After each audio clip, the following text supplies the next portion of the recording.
everyone. Welcome to the best show that comes out on Tuesdays and talks about movies. This is our favorites. That was beautiful. Was that what you were planning? No, I wasn't planning anything. I was just waiting. It looked like you were conspiring. He's always conspiring. That is true. Anyway, let's get right into this, guys. This is going to be a fun one. Today, we are breaking down the Marvel series of everything, including Agents of S.H.I.E.L.D., including What If. But let's be fair, none of us are going to pick those. No. We're not breaking them down. We're not covering those. We're not covering those two, but those are some of the series. We're picking our favorites. That's what this show is. Yes, we are. Our favorites. So, Jared, out of all the Marvel shows, which one is your favorite? My favorite, because it's the only one I legitimately like the whole thing, even though it's not done. And it legitimately is my favorite, thank you, is Loki. Ooh. Which a lot of people share that sentiment. I know the show announced another season. That was a while ago. Mm-hmm. But I remember I had no interest at all when they first announced it years ago. And then when it was first dropping, I didn't really care. Then about, I think, near the end of the season, I was like, you know what? I watched the other two shows from that last year, WandaVision and Captain Falcon, as we've called it. I was like, you know what? People are saying actually good things. I'm interested. And after that first episode, I was like, yeah, I like this. I like the 70s aesthetic. Mm-hmm. I like the trippiness of, like, what's happening. I like that he can't use magic in the place. He has spoilers, by the way, for all these shows. Yes, spoilers. And then also, Owen Wilson is great. Oh, he's one of those people that, when his career started, you know, he got his career start with Wes Anderson. Mm-hmm. They're friends. Yep. You know, you'd think, oh, he's going to be into the more independent scene. And then he jumps into all these, like, raunchy comedies that are bad.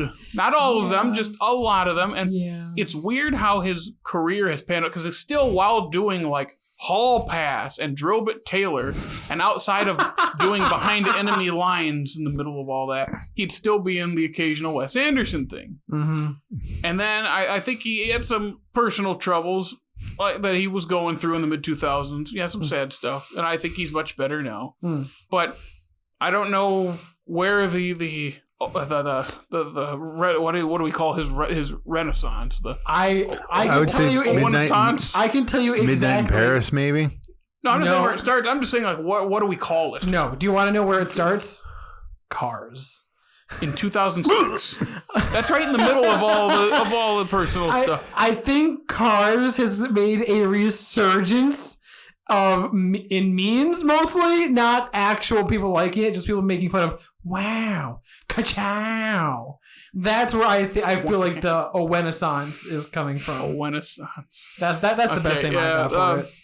But yeah, so it's just weird how for the last couple of years, well, don't forget he was in that one like thriller movie in like 2015, No Escape. Is that what it's called? I've never. So he's in a serious movie, and everyone's like, "Oh, and Wilson's in a serious movie." I go, well, I mean, yeah, like not like the Wes Anderson movies aren't like comedies.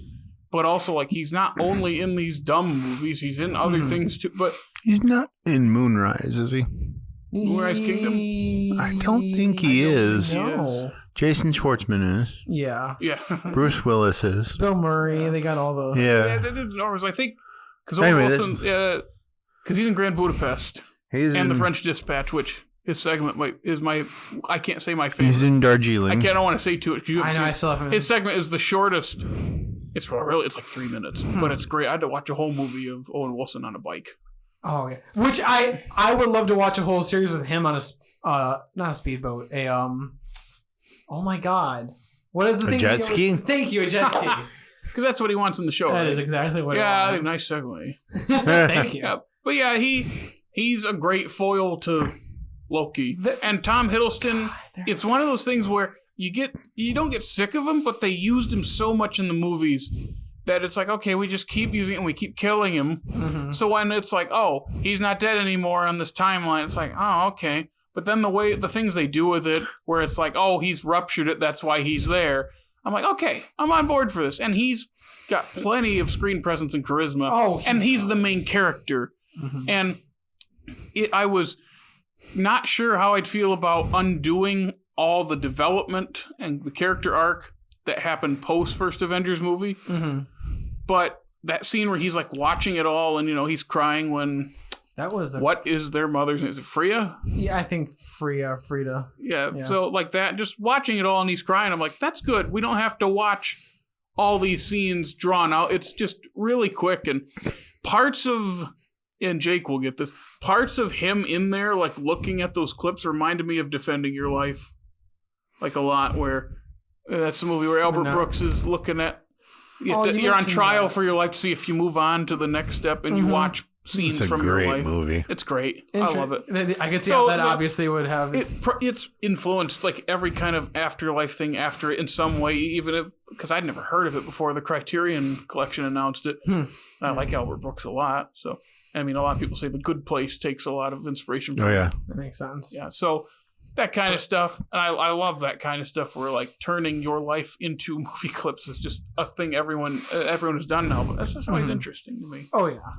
Also, the best, well, I think the best line delivery of the whole show, the whole first season, is after he figures out that Loki fell for the female variant of himself. Oh, I know. And he goes, yes. I can't believe it. You fell for yourself. You seismic narcissist. I laughed so hard. I remember I think I had to back it up because I was laughing so hard I couldn't hear anything else. It was so funny. It is interesting how they use him falling in love with himself to deepen his character, and it works. It's such an interesting way to do that. Maybe it's because... It's such a weird idea, but it works. Because it makes sense, because Loki is just a massive narcissist. So what better way to further analyze his character than to have him fall in love with himself? But I also think it's because he's looking at a different yet similar version of himself and seeing the flaws in this. Yeah. It's kind of like when it's like the staring at yourself in the mirror thing. Like, how does it look when you're actually seeing what you're doing? Well, I think that's why it works, especially in the last episode. Well, I was going to say, especially when he also sees all the other Lokis. Like Alligator Loki and Richard E. Grant Loki is my favorite. Oh my Please God. put Richard E. Grant in everything. When except Rise of Skywalker. I'm sorry, you got the bad deal in that one. When he was casting the spell to create the whole I know. I was like, like that made me so hype. My God. I was like, I love Richard E. Grant. He was so good. He's great in that. I hear he's great in Can You Ever Forgive Me? I've seen it. He's great in Logan. Yeah. Oh, yeah.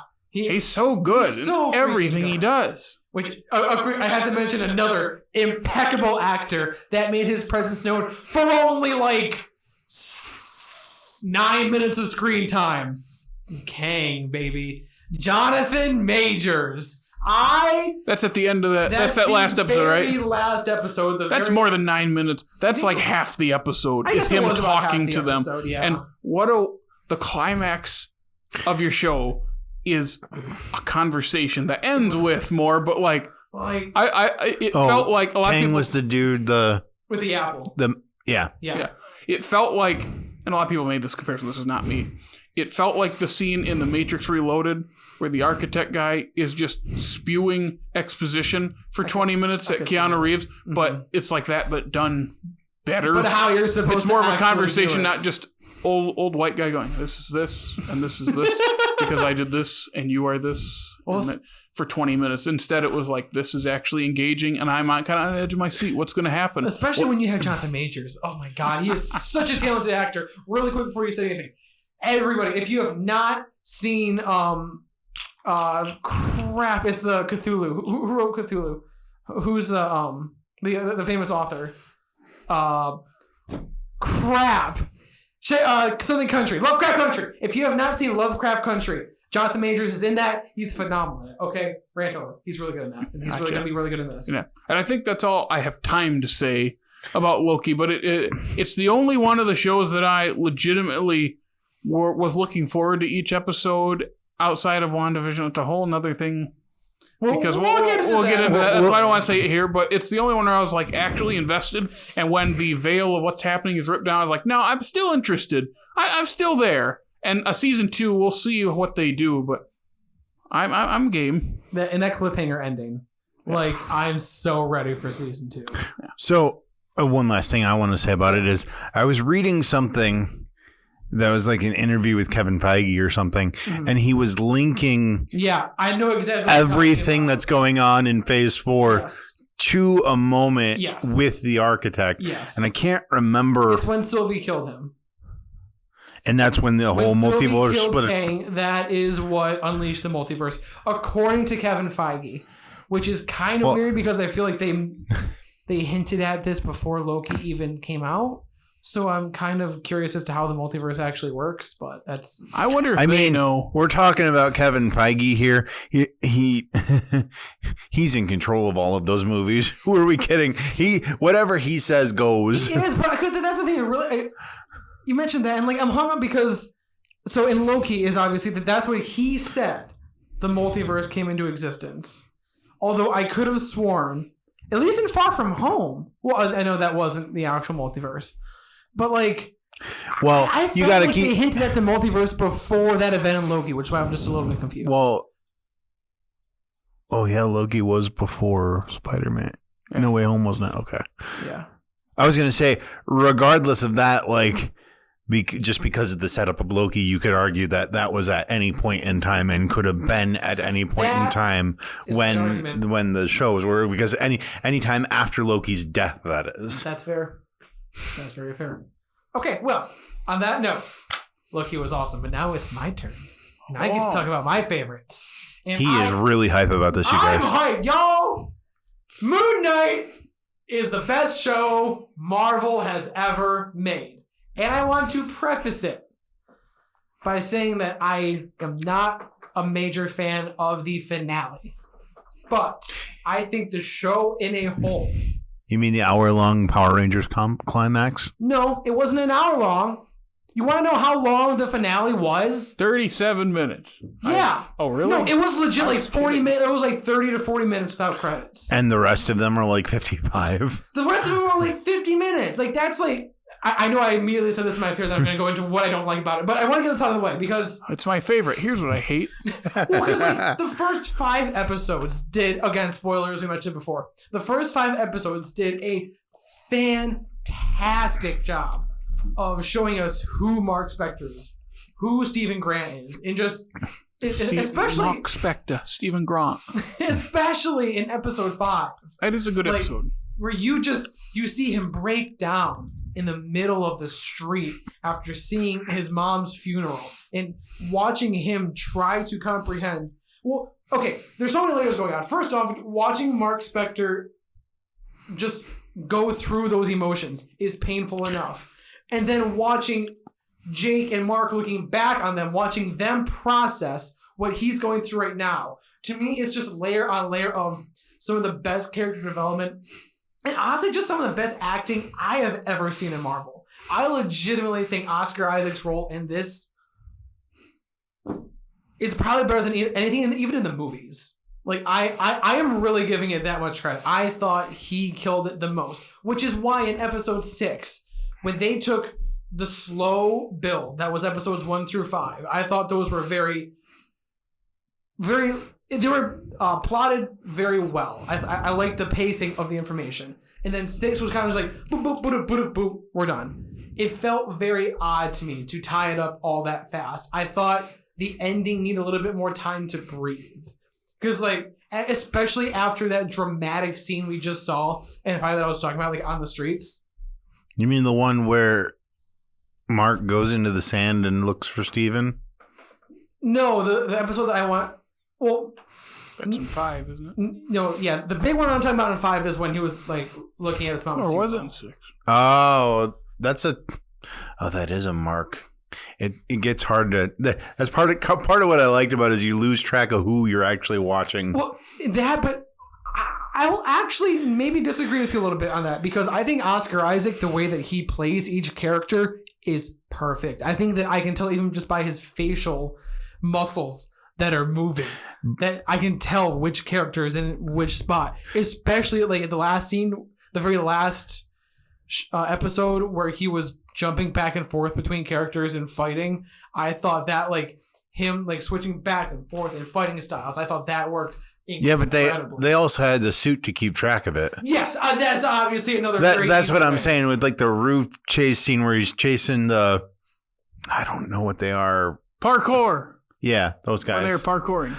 Oh yeah, and it also just clicked into my head, and I don't know why it didn't. Probably because of COVID fog and whatnot.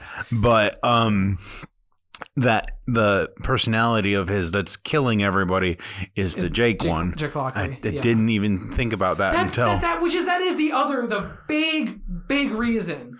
You also because you just kind of assume that it's Mark as the show is happening. No, up until when what episode were they on the cliff in the desert when he was remember he was about to drop the kid off the edge and the kid actually just like grabbed himself 3 out. Was that in 3? I have no idea. Okay. I think it actually 2 through 4. But whatever episode that was, everybody ended up dead and neither Mark nor Jake knew who that was. That's the first hint that we had of Jake. I don't remember what episode that was in, but I know that's the night. Yeah, right? but even as that is happening, you just kind of assume that it's something like Khonshu. I thought it was a third personality. Well, which again, it's each person is obviously what they think it is, but yeah. And I thought, like I said, I really think that them leading up to there being a third personality since episode 5, where they showed the sarcophagus that was shaking and they never opened. I'm like, that's the third personality. Like, how can you not even address that? And then, sorry, Mr. Great. like, yeah, and then to end the series on a post-credit scene with Jake Lockley, like I thought they were building up too much to him to have him just be a post-credit button, and that rubbed me the wrong way. It's because they're gonna put him in something else. That's what it is. That's what it is. You think you're gonna do a second season of it, or? Because, at least as far as I'm aware, they would lose a lot of the mystery to it. Well, they also submitted this season as a limited series for Emmys, so they can't really make another season now since they did that. They could just make a. But they could. Moon Knight rebooted. I was gonna say Disney can throw some semantics in there. They could make a Scrubs med school. Mm-hmm. Moon School. I would be curious to see what Moon School. And if they put it forward and use also Scarlet Scarab Layla in it, because I thought she was great too. But so really quick, I've been talking a lot. What are you guys' thoughts? Did you like this? I really did love that hippo. I know. I laughed a lot. I loved hello. Like so she's in the thumbnail for the episode, and I just kind of looked through the thumbnails as I was watching them, and I was like, what the heck is going on? Why is it's because like a lot of the other gods, like you don't see their actual visage a whole lot. No. So we really just got Khonshu, Taweret, and the actual villain that I can't remember the name of, that Ethan Hawke's character unlocked. Ethan Hawke. It's something that starts with an A, Ama or something like that. Oh, wait. It starts with an F, doesn't it? Or was it a Z? Whatever goddess that was, she was very awesome. And also, I thought we were talking about Ethan Hawke's character. Oh, so you mentioned Ethan Hawke, and holy crap, was he good? Hawke. So he's good. Oh my god, he play more villains? Holy Toledo, he's good at being menacing. He's just good. He is very the very last. Arthur Harrow is his name. Yeah, but who was the goddess that he was looking? Amet. I think it was Amet. Yeah, that sounds right. That sounds right. Yes. But yeah, the last episode when he finally got her released, Amet. Yep. Yeah, and he was looking at her and just like, if I must die, I finished my journey to release you. If I'm not worthy, then kill me. Like his face when he was delivering those lines was haunting. I thought. That was him who was a psychiatrist in Mark's mind, right? Mm-hmm. Yeah. Yes. Okay. I wonder why it was him. Okay, so that's honestly what I am really... So I think we are to assume that everything that was in the psychiatrist, everything that was in the office was all in Mark's mind. Yeah. And that's probably why... It was? I thought it was real. That's probably why. Thank you, Jared. That's probably why they had Ethan Hawke, because he was just fighting him, and that's why he just put him in that role. I'm guessing. I'll buy it for now. Yeah, but until I come up with something better. But sure, I know you didn't really like the middle episodes, but overall, did this work for you? It's fine. That's fine. It's better than some that I've seen. It didn't completely let me down at the end. When it does a lot of their shows do a thing where they set up something interesting. After a couple episodes, they either show you what it is, or you kind of figure it out. And I'm just like, oh, now it's less interesting. We'll get to that. And this one, I was like, okay. And 2 through 4, I'm just not a fan of. They're not bad. I was just kind of like, there are moments where I'm like, what are we doing? I'm just not interested. And then 5, end of 4 happens. I was like, okay, I like that. And then 5, the whole thing, I was like, I really like this. And then the ending is we've already talked about. Mm-hmm. The part I like the most is that Steven is not treated as something to get over. Yes. Steven is treated as, this is a part of me. I need to learn how to live with this part of me, and because it's all about mental health, and it's all about the balance with the feather, which it brings up another interesting point. If there is a third personality, why did it balance? It shouldn't have. No, that is another massive issue that I have. I am entirely on that team where it was all part of his master plan. I mean, you say that, but Kevin Feige will say it, and it was gospel. So. Well, if I think about it, if they don't balance, they don't get out of there, right? Well, so and Jake can't do any big bad stuff if he's... Maybe it's different if he's still locked in the sarcophagus. If that actually was him in the sarcophagus. I don't know if dude. I don't know if Sam mentioned it to me or if somebody was talking to me about this, but what if it's just because they weren't aware of his... I mean, that could be it, too. Do you think it could be I mean, it could... Like if he's not present, because she took out both of his hearts and said, they're not full, because they're obviously... There's another one. Yeah. Well, and also he's not present there, so his heart does not have to balance against... Yeah. I don't know. It gets a little weird, but that's... But anyway, I like the show, and it's fine. Yeah. I've heard people who are fans of the comics are very upset, and not for usual minute detail stuff. It's more about the comics are very gritty and very dark and very violent, which I understand it starts the limitations that is. And it does start that way, but I think it becomes, and same with all the shows, when it becomes more of an MCU property, that's when it starts to hurt. That's where you have to make it a little more family friendly. Yeah. So, Jake, what is your favorite? I'm dying to know. Well, as Jared has done so well at kind of spoiling and alluding to it. I was saying he was alluding. He was shadowing. My favorite is Hawkeye.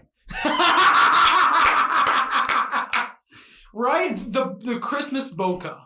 Oh, that was such a good background, though. It was like that specific scene was really well shot. Anyway, I really like WandaVision. I think it's the most intriguing and most innovative of all of them. All the rest of them kind of feel like Marvel stories to me, except for maybe Loki.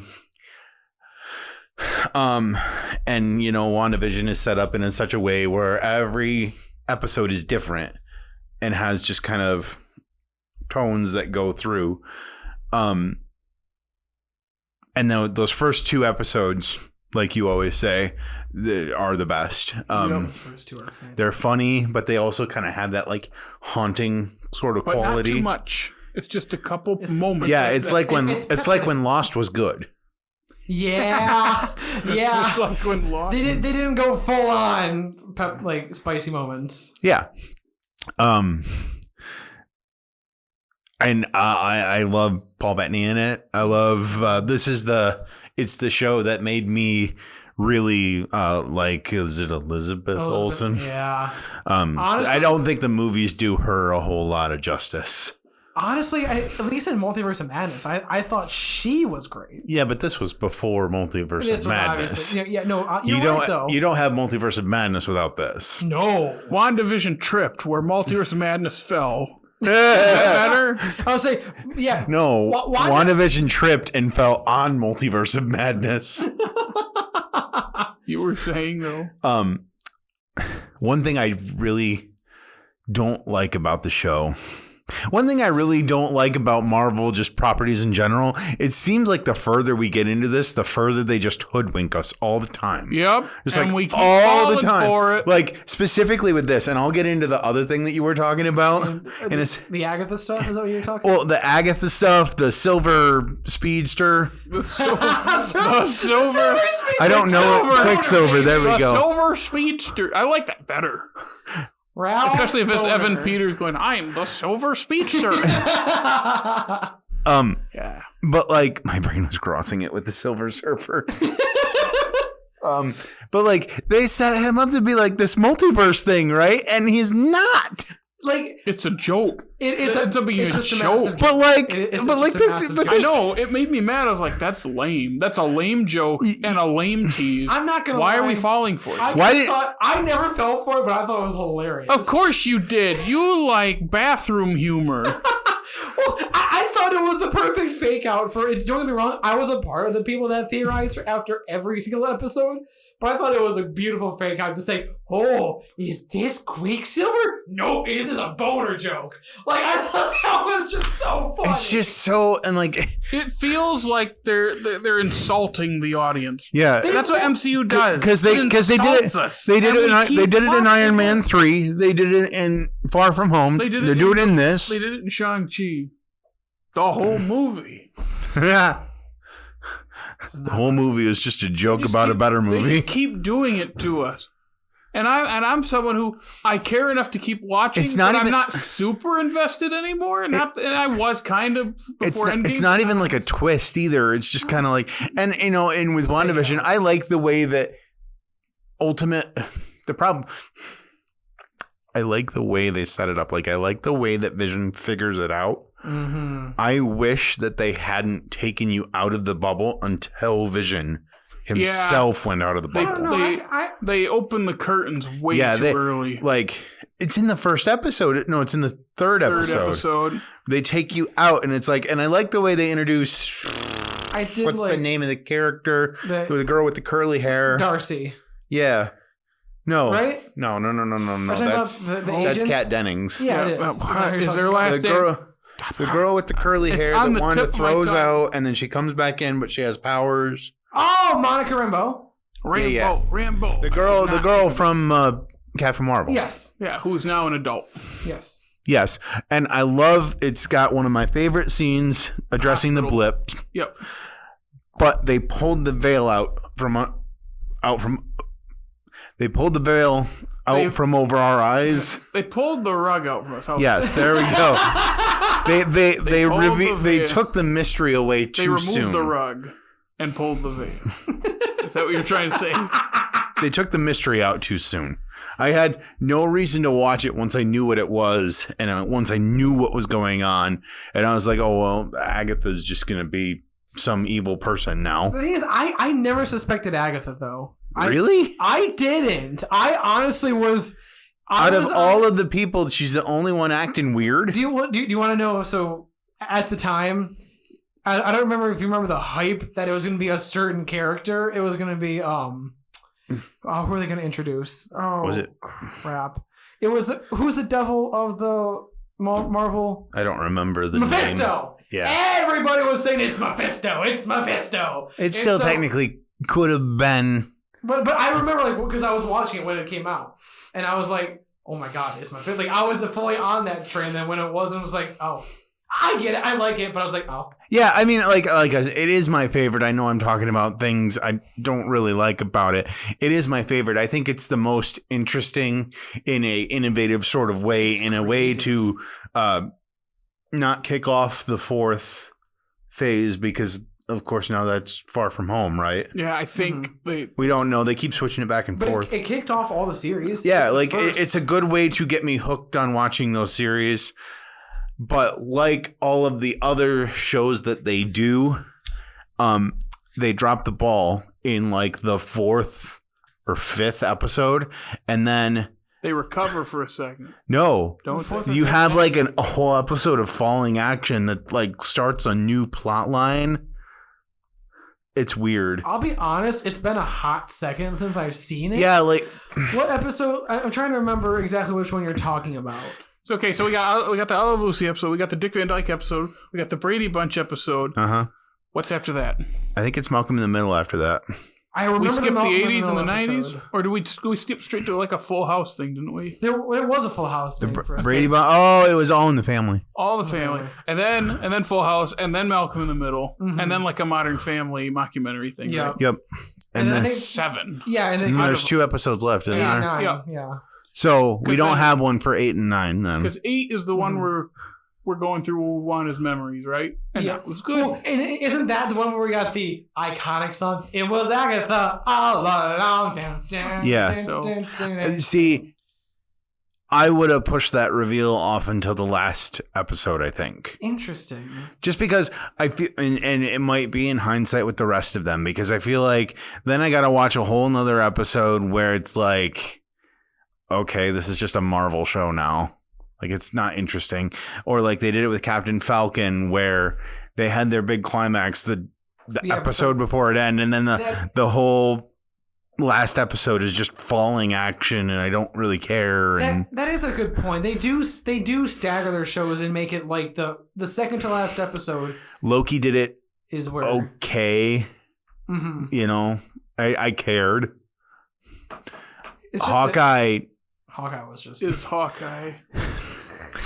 See, the thing about Hawkeye, and not to get into this, but the thing about Hawkeye is not to get into immediately gets into this. It's based on characters I don't care about. It's based on a plot thread that wasn't even expounded on in the movie that it's in. Like, they said Ronan one time in Endgame. Like, literally one time. Like, if you did not watch Endgame, you do not know what that is about. No.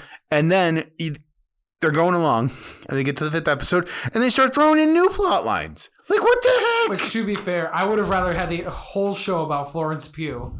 And I'm telling you, buddy cop movie with her and Haley Steinfeld. Yeah, I don't remember their character. I don't remember Haley Steinfeld's name. Kate Bishop. Kate Bishop. Yeah. I would have loved a buddy cop show between those two. Like, are you kidding? That was the best part of the show. It was the best part of the show. And Tony Dalton wielding a sword. I'm going to keep bringing that up because I love Tony Dalton. But also for our longtime viewers, it wasn't the an after credit sequence that Dickey spoiled for me when I watched the show. It was literally the opening and main plot point of like the 4th episode. It was the 4th episode, yeah. It was like a 10-minute segment.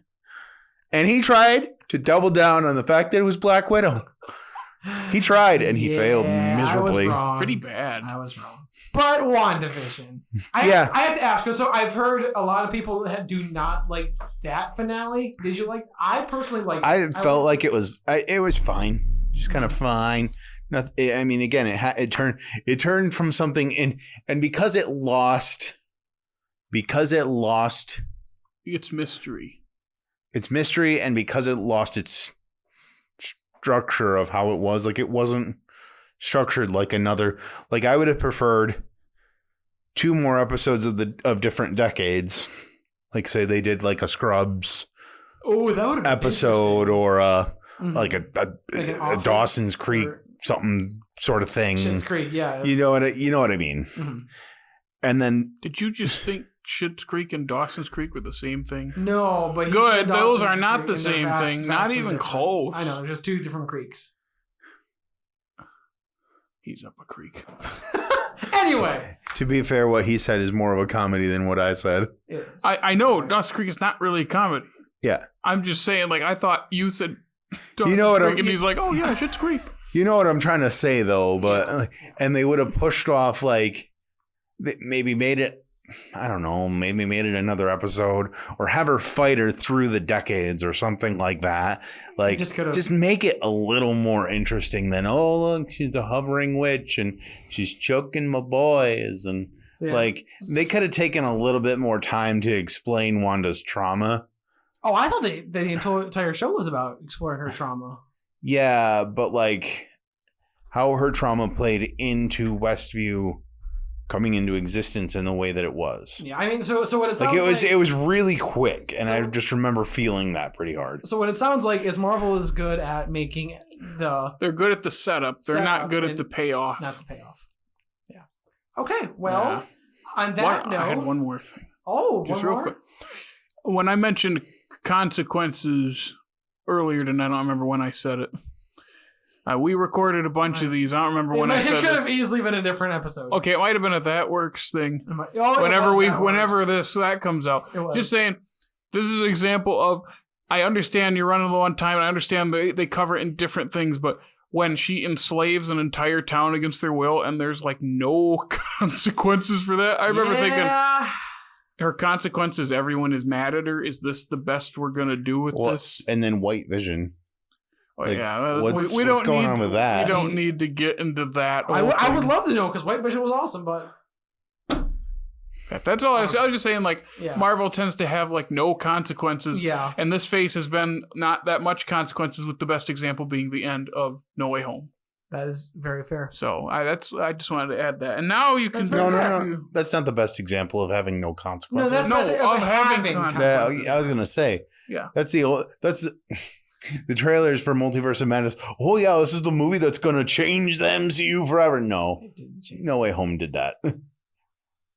Okay. Anyway, thank you, everybody, for listening to this episode of Our Favorites. So, Jared, where can the good people online find us? You see, just like the end of Marvel shows, they're funny. And our TikTok's pretty darn funny. Hold on. What's that? Our TikTok. It's funny. Hey, Dickey. Yeah. I heard from a little bird somewhere. Yeah. Our TikTok is pretty funny. Have you really? Yeah. Jared, where do you think I heard that from? Probably the horse's mouth. Oh, my God. Yeah, make our TikToks. Oh, we figured it out. Anyway, Jared, where else can they find us and watch us and listen to us? The Instagram, Facebook, and Twitter. And if you want to listen to us, go to Google and Apple Podcasts, Stitcher, Spotify, and you can watch us on YouTube. Heck, just download and watch us on all of them, please. We like the numbers. Yeah. So thank you, everybody, for listening to this episode of Our Favorites. We will keep on putting these out every week because they're fun to do, and we're having a good time. So until the next time, ladies and gentlemen, we will see you later. Bye.